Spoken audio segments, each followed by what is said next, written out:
ਸਤਨਾਮ ਵਾਹਿਗੁਰੂ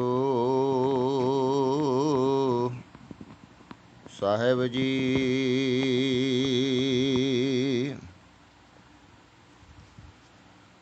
ਤੂੰ ਪ੍ਰਭ ਦਾਤਾ ਦਾਨ ਮਤ ਪੂਰਾ, ਹਮ ਥਾਰੇ ਭਿਖਾਰੀ ਜੀਓ।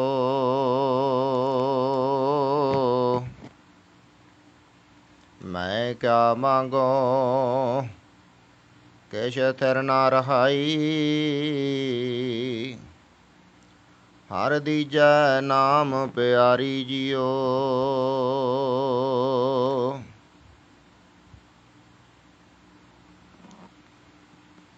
ਅੰਮ੍ਰਿਤ ਬਾਣੀ ਹਰ ਹਰ ਤੇਰੀ, ਸੁਣ ਸੁਣ ਹੋਵੈ ਪਰਮ ਗਤ ਮੇਰੀ। ਜਲ ਨ ਬੁਝੀ ਸੀਤਲ ਹੋਏ ਮਨੁਆ, ਸਤਿਗੁਰ ਕਾ ਦਰਸ਼ਨ ਪਾਏ ਜੀਓ।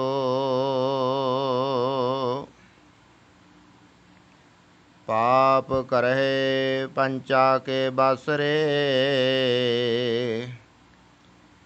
ਤੀਰਥ ਨਹਾਏ ਕਹੇ ਸਭ ਉਤਰੇ। ਬਹੁਰ ਕਮਾਵਹਿ ਹੋਏ ਨਿਸੰਕ, ਜਮਪੁਰ ਬਾਧ ਖਰੇ ਕਲੰਕ।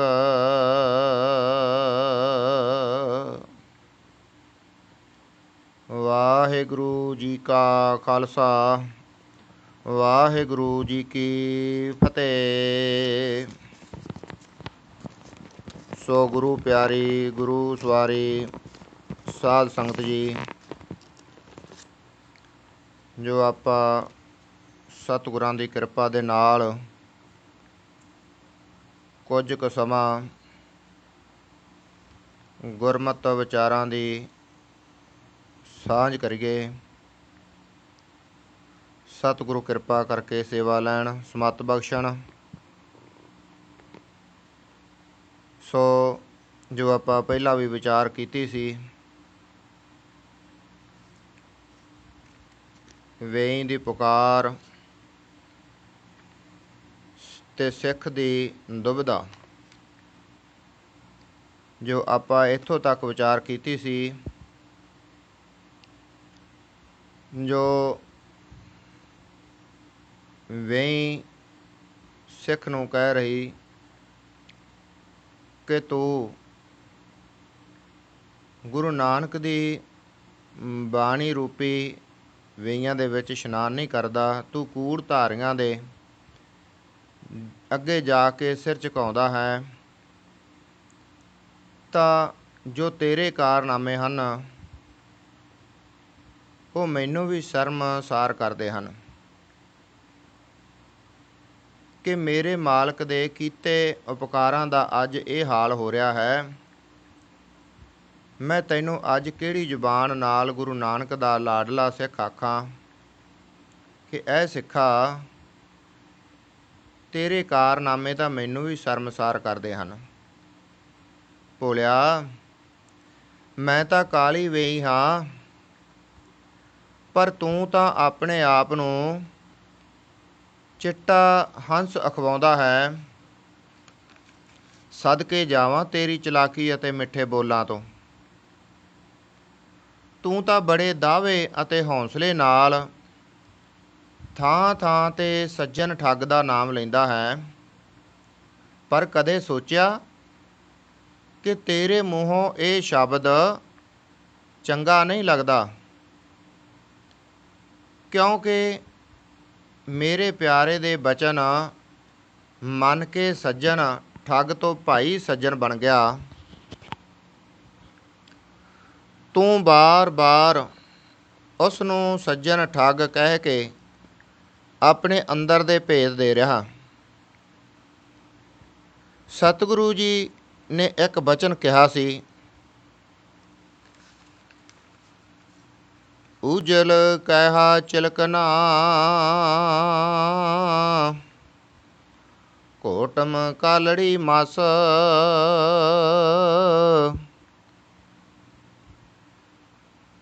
ਧੋਤਿਆ ਝੂਠ ਨਾ ਉਤਰੈ।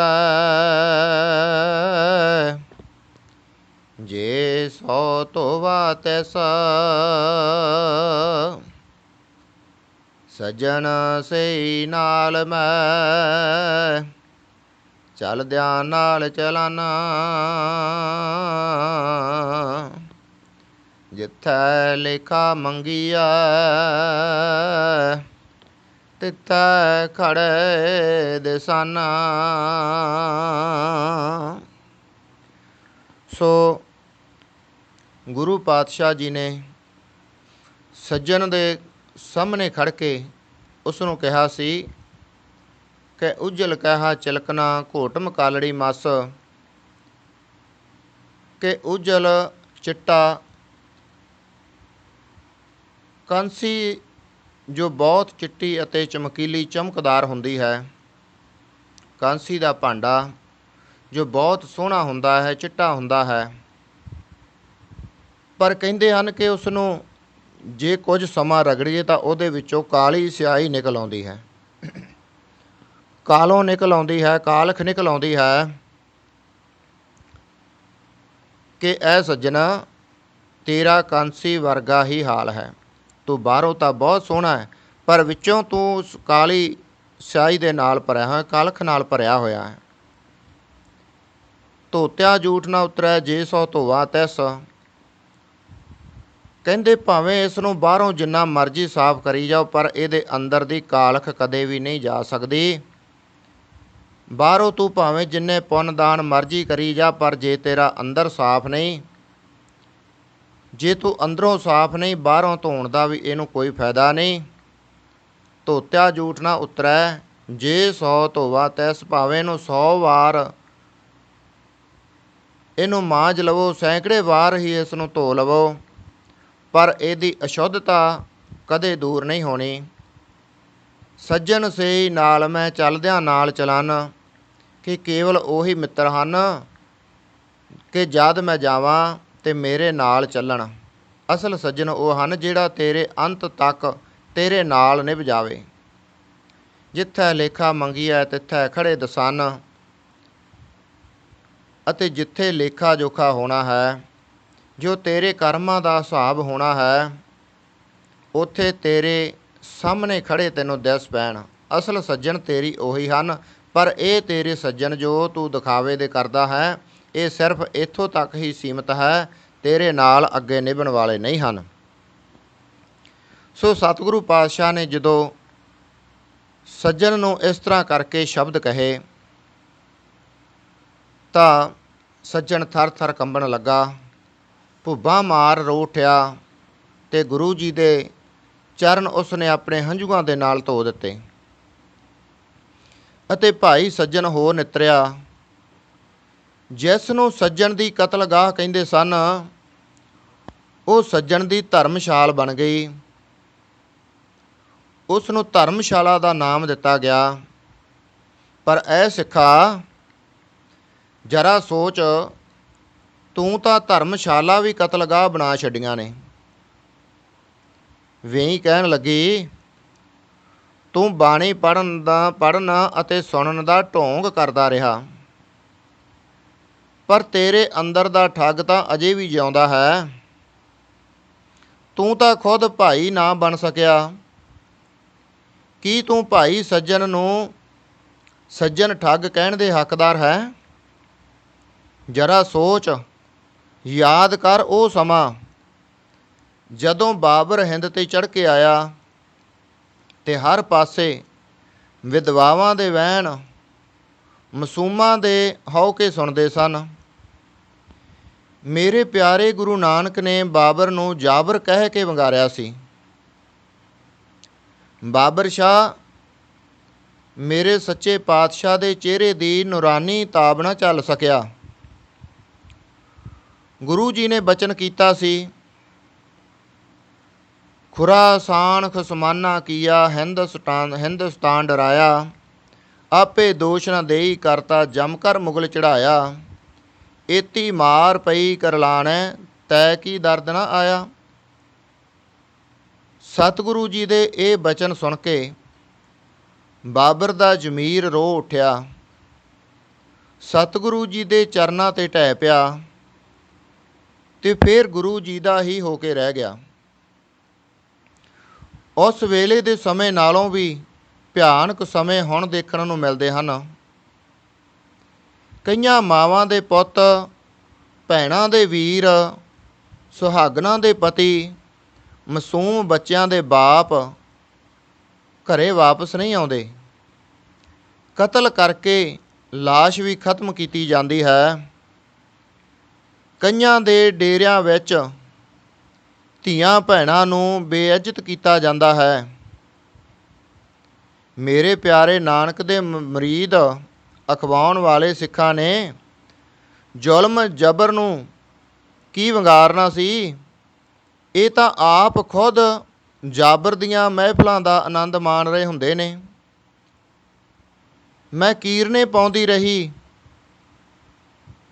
ਕਿ ਐ ਸਿੱਖਾ, ਆਪਣਾ ਵਿਰਸਾ ਸੰਭਾਲ, ਗੁਰੂ ਨਾਨਕ ਦੇ ਬਚਨਾਂ ਨੂੰ ਸਮਝ। ਪਰ ਮੇਰੀ ਕਿਸੇ ਨੇ ਇੱਕ ਨਾ ਸੁਣੀ। ਮੇਰਾ ਪ੍ਰੀਤਮ ਪਿਆਰਾ ਚੱਲ ਕੇ ਲਾਲੋ ਦੇ ਘਰ ਆਇਆ ਤੇ ਲਾਲੋ ਨੂੰ ਗਲ ਨਾਲ ਲਾ ਲਿਆ ਤੇ ਲਾਲੋ ਵੀ ਹੈਰਾਨ ਸੀ ਕਿ ਮੇਰਾ ਤਾਂ ਕੋਈ ਪਰਛਾਵਾਂ ਵੀ ਨਹੀਂ ਲੈਂਦਾ, ਇਹਨੇ ਮੈਨੂੰ ਅੰਗਾਂ ਨਾਲ ਲਾ ਲਿਆ।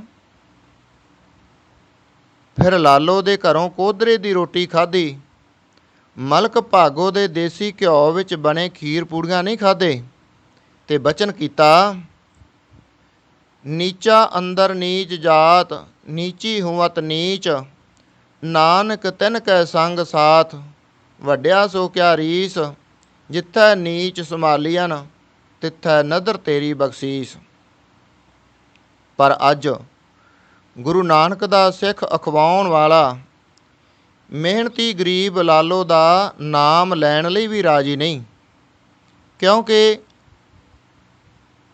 ਮਲਕ ਭਾਗੋ ਦੀਆਂ ਗਰੀਬਾਂ ਦੇ ਖੂਨ 'ਚ ਤਲੀਆਂ ਪੂੜੀਆਂ ਦਾ ਸਵਾਦ ਜੋ ਇਸ ਦੇ ਮੂੰਹ ਨੂੰ ਲੱਗ ਗਿਆ ਕਿ ਇਹ ਭੋਲਿਆ ਸਿੱਖਾ, ਤੂੰ ਦੇਹ ਧਾਰੀ ਮਿਰਗਾਂ ਦੀਆਂ ਡਾਰਾਂ ਦੇ ਅੱਗੇ ਸਿਰ ਝੁਕਾਉਣ ਜੋਗਾ ਹੀ ਕਿਉਂ ਰਹਿ ਗਿਆ। ਇਉਂ ਲੱਗਦਾ ਜਿਵੇਂ ਤੇਰੇ ਅੰਦਰੋਂ ਗੁਰੂ ਨਾਨਕ ਅਤੇ ਮਰਦ ਅਗੰਮੜਾ ਗੁਰੂ ਗੋਬਿੰਦ ਸਿੰਘ ਜੀ ਦੀ ਗਰਜ ਦਾ ਅੰਸ਼ ਹੀ ਖਤਮ ਹੋ ਗਿਆ ਹੋਵੇ। ਤੂੰ ਕਿਹੜੀ ਮਦਹੋਸ਼ੀ ਦੇ ਆਲਮ ਵਿੱਚ ਸੁੱਤਾ ਪਿਆ,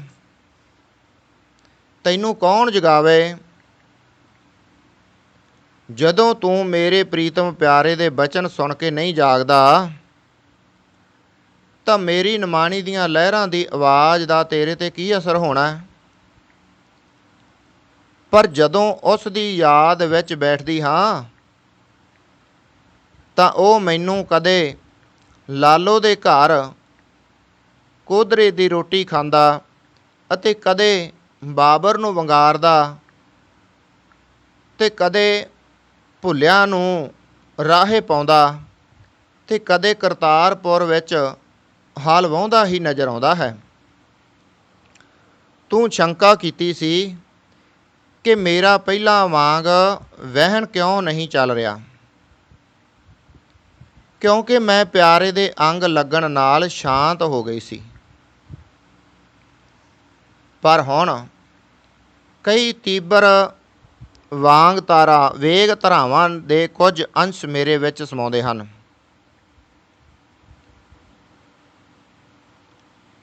ਉਹਨਾਂ ਪਾਸੋਂ ਪਿਆਰੇ ਸਿੱਖਾਂ ਦਾ ਹਾਲ ਸੁਣ ਕੇ ਮੈਂ ਕੰਬ ਉੱਠਦੀ ਹਾਂ। ਤੀਬਰ ਵੇਗ ਧਾਰਾਵਾਂ ਦੀਆਂ ਮੱਛੀਆਂ ਵੀ ਅੱਜ ਕੱਲ੍ਹ ਆਦਮਖੋਰ ਹੋ ਗਈਆਂ ਹਨ, ਕਿਉਂਕਿ ਉਹਨਾਂ ਨੂੰ ਹੁਣ ਮਨੁੱਖੀ ਮਾਸ ਵਧੇਰੇ ਮਿਲਦਾ ਹੈ। ਭੋਲਿਆ ਸਿੱਖਾ, ਜਰਾ ਸੋਚ, ਜੇ ਪਹਿਲਾਂ ਵਾਂਗ ਹੀ ਵੇਗ ਮੇਰਾ ਹੁੰਦਾ ਤਾਂ ਨੌਜਵਾਨਾਂ ਦੀਆਂ ਲਾਸ਼ਾਂ ਤੈਰਦੀਆਂ ਨਜ਼ਰ ਆਉਂਦੀਆਂ। ਤੁਸੀਂ ਤਾਂ ਮਾਵਾਂ ਦੀਆਂ ਕੁੱਖਾਂ ਵੀ ਕਬਰਸਤਾਨ ਬਣਾ ਦਿੱਤੀਆਂ। ਤੁਸੀਂ ਤਾਂ ਮਾਵਾਂ ਦੀਆਂ ਕੁੱਖਾਂ ਵੀ ਕਬਰਸਤਾਨ ਬਣਾ ਦਿੱਤੀਆਂ। ਜੇ ਮੇਰਾ ਵੇਗ ਤੀਬਰ ਹੁੰਦਾ ਤਾਂ ਕੁੱਖਾਂ ਵਿੱਚ ਕਤਲ ਕੀਤੀਆਂ ਬੱਚੀਆਂ ਦੇ ਮਾਸ ਦੇ ਲੋਥੜੇ ਛੋਟੇ ਛੋਟੇ ਟੁਕੜੇ ਤਰਦੇ ਨਜ਼ਰ ਆਉਂਦੇ। ਫਿਰ ਮੈਂ ਆਪਣੇ ਪਿਆਰੇ ਮਾਹੀ ਨੂੰ ਕੀ ਮੂੰਹ ਦਿਖਾਉਂਦੀ, ਜਿਸ ਨੇ ਤਾਂ ਕਿਹਾ ਸੀ, ਭੰਡ ਜੰਮੀਐ ਭੰਡ ਨਿੰਮੀਐ ਭੰਡ ਮੰਗਣ ਵੀ ਆਹੋ, ਕਿ ਆਦਮੀ ਔਰਤ ਅੰਦਰ ਹੀ ਨਿਪਜਦਾ ਹੈ। ਔਰਤ ਦੀ ਕੁੱਖ ਤੋਂ ਹੀ ਪੈਦਾ ਹੁੰਦਾ ਹੈ। ਭੰਡ ਮੰਗਣ ਵਿਆਹੋ, ਔਰ ਇਸਤਰੀ ਦੇ ਨਾਲ ਹੀ ਮੰਗਣਾ ਔਰ ਵਿਆਹ ਵੀ ਹੁੰਦਾ ਹੈ। ਭੰਡ ਕਹਿੰਦੇ ਹਨ ਇਸਤਰੀ ਨੂੰ। ਭੰਡੋ ਹੋਵੈ ਦੋਸਤੀ ਭੰਡੋ ਚੱਲੈ ਰਾਹ, ਕਿ ਇਸਤਰੀ ਨਾਲ ਹੀ ਦੋਸਤੀ ਹੁੰਦੀ ਹੈ। ਇਹ ਮਨੁੱਖ ਦੋਸਤੀ ਕਰਦਾ ਹੈ, ਇਸਤਰੀ ਰਾਹੀਂ ਹੀ ਉਤਪਤੀ ਹੁੰਦੀ ਹੈ। ਔਰਤ ਰਾਹੀਂ ਹੀ ਇਹ ਇਨਸਾਨ ਪੈਦਾ ਹੁੰਦਾ ਹੈ, ਉਹਦੀ ਕੁੱਖ ਤੋਂ ਹੀ ਪੈਦਾ ਹੁੰਦਾ ਹੈ, ਅਤੇ ਜਦੋਂ ਬੱਚੀ ਨੂੰ ਜਨਮ ਦੇਣਾ ਹੁੰਦਾ ਹੈ ਤਾਂ ਉਸ ਨੂੰ ਖਤਮ ਕਰਦਾ ਹੈ। ਪਰ ਸਤਿਗੁਰੂ ਕਹਿੰਦੇ ਭੰਡੋ ਹੋਵੈ ਦੋਸਤੀ ਭੰਡੋ ਚੱਲੈ ਰਾਹੋ, ਕਿ ਔਰਤ ਤੋਂ ਹੀ ਇਹ ਰਸਤਾ ਬਣਿਆ ਹੈ, ਇਹ ਸਾਰੇ ਸੰਸਾਰ ਦੀ ਜੋ ਉਤਪਤੀ ਹੋ ਰਹੀ ਹੈ ਮਨੁੱਖੀ ਜਨਮ ਦੀ। ਭੰਡ ਮੁਆ ਭੰਡ ਭਾਲੀਐ ਭੰਡ ਹੋਵੈ ਬੰਧਾਨ, ਜਦੋਂ ਬੰਦੇ ਦੀ ਪਤਨੀ ਮਰ ਜਾਂਦੀ ਹੈ ਤਾਂ ਉਹ ਹੋਰ ਭਾਲਦਾ ਹੈ। ਭੰਡ ਮੁਆ ਭੰਡ ਭਾਲੀਐ, ਉਦੋਂ ਹੋਰ ਇਸਤਰੀ ਦੀ ਭਾਲ ਕਰਦਾ ਹੈ। ਭੰਡ ਹੋਵੈ ਬੰਧਾਨ, ਅਤੇ ਇਸਤਰੀ ਨਾਲ ਹੀ ਉਸ ਦਾ ਆਖਰ ਬੰਧਨ ਜੁੜਦਾ ਹੈ। ਸੋ ਕਿਉ ਮੰਦਾ ਆਖੀਐ ਜਿਤ ਜੰਮੈ ਰਾਜਾਨ, ਫਿਰ ਉਸ ਨੂੰ ਮੰਦਾ ਕਿਉਂ ਆਖੀਐ ਜਿਸ ਤੋਂ ਰਾਜੇ ਮਹਾਰਾਜੇ ਪੈਦਾ ਹੁੰਦੇ ਹਨ। ਭੰਡੋ ਹੀ ਭੰਡ ਉਪਜੈ ਭੰਡੈ ਬਾਜ ਨਾ ਕੋਏ, ਔਰਤ ਤੋਂ ਹੀ ਔਰਤ ਪੈਦਾ ਹੁੰਦੀ ਹੈ, ਅਤੇ ਔਰਤ ਤੋਂ ਬਿਨਾਂ ਕੋਈ ਵੀ ਨਹੀਂ ਹੋ ਸਕਦਾ। ਜੇ ਔਰਤ ਕੁੱਖੋਂ ਔਰਤ ਹੀ ਪੈਦਾ ਹੁੰਦੀ ਹੈ ਤਾਂ ਔਰਤ ਦੇ ਵਿੱਚੋਂ ਹੀ ਇਨਸਾਨ ਪੈਦਾ ਹੁੰਦਾ ਹੈ। ਔਰਤ ਤੋਂ ਹੀ ਅੱਗੇ ਰਸਤਾ ਚੱਲਦਾ ਹੈ। ਪਰ ਸੋਚਣ ਵਾਲੀ ਗੱਲ ਹੈ ਕਿ ਜੇਕਰ ਸਾਡੇ ਨਾਨਾ ਦਾਦਾ ਨਾਨੀ ਦਾਦੀ ਇਹ ਸੋਚ ਲੈਂਦੇ ਕਿ ਅਸੀਂ ਧੀ ਨੂੰ ਜਨਮ ਨਹੀਂ ਦੇਣਾ, ਤੇ ਅੱਜ ਅਸੀਂ ਕਿੱਥੇ ਹੁੰਦੇ। ਅੱਜ ਸ਼ਾਇਦ ਅਸੀਂ ਵੀ ਨਾ ਹੁੰਦੇ, ਕਿਉਂਕਿ ਉਹਨਾਂ ਨੇ ਲੜਕੀ ਨੂੰ ਬੱਚੀ ਨੂੰ ਜਨਮ ਦਿੱਤਾ ਔਰ ਸਾਡੀ ਮਾਂ ਬਣੀ। ਮਾਂ ਤੋਂ ਅਸੀਂ ਪੈਦਾ ਹੋਏ, ਉਹ ਵੀ ਤਾਂ ਔਰਤ ਹੀ ਹੈ। ਸਤਿਗੁਰੂ ਕਹਿੰਦੇ ਭੰਡੋ ਹੀ ਭੰਡ ਉਪਜੈ ਭੰਡੈ ਬਾਜ ਨਾ ਕੋਏ, ਨਾਨਕ ਭੰਡੈ ਬਾਹਰਾ ਏਕੋ ਸੱਚਾ ਸੋਏ। ਇੱਕ ਅਕਾਲ ਪੁਰਖ ਹੀ ਹੈ ਜੋ ਔਰਤ ਤੋਂ ਬਿਨਾਂ ਹੈ, ਔਰਤ ਤੋਂ ਬਗੈਰ ਹੈ, ਇਸਤਰੀ ਤੋਂ ਬਗੈਰ ਹੈ। ਬਾਕੀ ਸਾਰਾ ਜੋ ਮਾਨਸ ਜੂਨੀ ਹੈ ਇਹ ਔਰਤ ਤੋਂ ਹੀ ਉਤਪਤ ਹੋਈ ਹੈ, ਔਰਤ ਤੋਂ ਹੀ ਪੈਦਾ ਹੋਈ ਹੈ। ਸੋ ਸਤਿਗੁਰੂ ਕਹਿਣ ਲੱਗੇ ਸੋ ਕਿਉ ਮੰਦਾ ਆਖੀਐ ਜਿਤ ਜੰਮੈ ਰਾਜਾਨ। ਫਿਰ ਉਹ ਸਿੱਖ ਜਗਿਆਸੂ ਦੋ ਕੁ ਸ਼ਬਦ ਹੀ ਬੋਲ ਸਕਿਆ ਕਿ ਮੈਂ ਭੁੱਲ ਗਿਆ ਸੀ, ਕਿ ਮੈਂ ਆਪਣਾ ਵਿਰਸਾ ਭੁੱਲ ਗਿਆ ਸੀ, ਗੁਰੂ ਪਾਤਸ਼ਾਹ ਦੇ ਬਚਨਾਂ ਨੂੰ ਭੁੱਲ ਗਿਆ ਸੀ। ਤੇਰਾ ਬਹੁਤ ਬਹੁਤ ਧੰਨਵਾਦ ਕਿ ਤੂੰ ਵਿਰਸਾ ਯਾਦ ਕਰਵਾ ਦਿੱਤਾ। ਮੈਂ ਅੱਗੇ ਤੋਂ ਸਾਂਭ ਕੇ ਰੱਖਣ ਦੀ ਕੋਸ਼ਿਸ਼ ਕਰਾਂਗਾ। ਇਹ ਗੱਲ ਸੁਣ ਕੇ ਸ਼ਾਂਤ ਹੋਈ ਵੇਈ ਦੀਆਂ ਲਹਿਰਾਂ ਵਿੱਚੋਂ ਤੂਫਾਨ ਰੂਪੀ ਗੂੰਜ ਦੀ ਆਵਾਜ਼ ਨਿਕਲੀ ਕਿ ਹੈ ਕਿ ਅਜੇ ਵੀ ਕੋਸ਼ਿਸ਼ ਕਰੇਗਾ। ਕੀ ਭਾਵ, ਤੈਨੂੰ ਅਜੇ ਵੀ ਆਪਣੇ ਵਿਰਸੇ 'ਤੇ ਸ਼ੰਕਾ ਹੈ ਜਾਂ ਤੂੰ ਸਮਝਣਾ ਨਹੀਂ ਚਾਹੁੰਦਾ। ਮੈਂ ਤਾਂ ਤੈਨੂੰ ਪ੍ਰੀਤੋਂ ਪਿਆਰੇ ਦੀ